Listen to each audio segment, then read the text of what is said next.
Hi everyone, let's talk about how to fix sleeper waiver error. So to fix this issue, you can start by updating the app.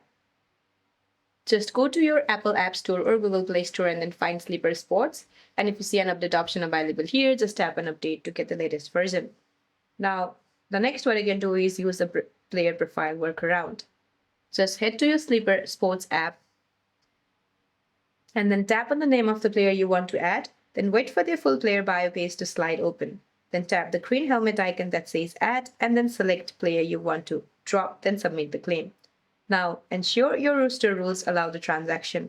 Just go to your team page, count your players to ensure you have a free roster spot or ensure you selected a valid player to drop. If you're using a free agent acquisition budget, check your remaining balance and lower your bid amount if it exceeds your available budget. Now verify the league waiver rules. If you're the league commissioner and waivers are stuck, just go to the general settings to ensure the day and just to review your waiver schedule and to ensure the day and time are correct. So that's it for this video, guys. I hope this video is helpful. See you in my next one.